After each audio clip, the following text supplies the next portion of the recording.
भगवान कहते हैं जो भी मेरी चरण शरण आता है मैं ऐसे भक्तों का कल्याण करता हूं। तो धर्म का उद्देश्य मति हमारे गोविंद के श्री चरणों में लगे और आप भी अपनी मति ठाकुर जी के चरणों में लगाइए। वैसे ही लगाइए जैसे एक बार एक राजा ने प्रदर्शनी लगाई। ध्यान से सुन, राजा ने प्रदर्शनी लगवाई और प्रदर्शनी में बड़े दिव्य दिव्य वस्तुएं थी। दुनिया के संपूर्ण वस्तु उस प्रदर्शनी में रखी थी माता। राजा ने कहा दुनिया वालों, जिसको भी इस प्रदर्शनी में जो भी वस्तु पसंद आएगी मैं उस व्यक्ति को मुफ्त में वो वस्तु दे दूंगा। अच्छा, एक बात आपको बता दूं देवी, उस प्रदर्शनी में कोई सामान्य मामूली चीजें नहीं थी। सोना भी है, हीरा भी है, चांदियां भी हैं, गहने भी हैं, बड़ी बड़ी गाड़ियां भी हैं। तो कोई जाता किस कोई बड़ी गाड़ियां पसंद करता, स्त्रियां जाती आभूषण की ओर आकृष्ट होती, सबको फ्री में मिल जाती।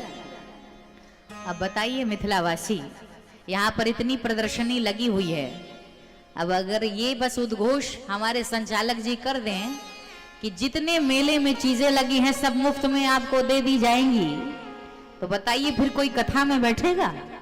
सारे लोग वहां पहुंच जाएंगे और दुकान वालों की भी ऐसी की तैसी हो जाएगी। बोलो वृंदावन बिहारी लाल की। सब कुछ।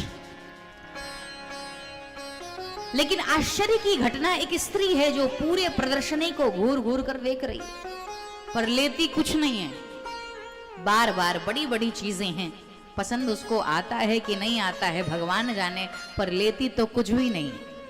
बाद में राजा तक ये बात आई कि प्रदर्शनी में आज तक जितने लोग आए हैं उन्होंने कोई ना कोई वस्तु निश्चित रूप से ग्रहण किया, लिया है, पर एक युवती बड़ी आश्चर्यचकित सबको कर देती है कि आज इसको प्रदर्शनी में कुछ भी पसंद नहीं आता। राजा गए उस युवती के पास, उस राजा ने कहा मुझे लगता है कि तुमने प्रदर्शनी ढंग से देखी नहीं, चलो मैं दिखाता हूं तुम्हें। और राजा ने ले जाकर उस स्त्री को एक एक स्थान पर दिखाया। ये देखो गहने हैं, ये देखो सोना है, ये देखो हीरा है। स्त्रियां आभूषण के प्रति थोड़ा ज्यादा आकृष्ट रहती है ना। सब कुछ दिखाया, सब कुछ दिखाया। पर पता है देवियों, वो स्त्री क्या कहती है? वो कहती है दिखाए तो बहुत कुछ राजा जी, लेकिन तुम्हारे प्रदर्शनी की एक चीजें मुझे अच्छी नहीं लगी। कैसी बात करती हो? मुझे कुछ भी अच्छा नहीं लगा। तो क्या चाहिए? तो स्त्री क्या बोल रही है? स्त्री ने कहा राजा, मैं आपसे ये कहना चाहती हूँ, तुम्हारी लगाई हुई प्रदर्शनी में मुझे कुछ भी नहीं भाता, लेकिन मैं तुमसे पूछना चाहती हूँ कि तुम भी तो इसी प्रदर्शनी में खड़े हो, तुम भी तो इसी प्रदर्शनी में खड़े हो, मैं तुम्हें पसंद करती हूँ, मैं तुम्हें चाहती हूँ। राजा ने उसकी बुद्धिमानी देख करके बाद में राजा ने उसको अपनी रानी बना लिया। और रानी बनाने के बाद देवी जी पूरे प्रदर्शनी की मालकिन बनकर बैठ गई। जिन्होंने वस्तु पसंद किया उन्हें तो केवल वस्तु ही हाथ लगी, लेकिन जिसने इस पूरे प्रदर्शनी के मालिक को पसंद कर दिया वो पूरे प्रदर्शनी की मालकिन बनकर बैठ गई।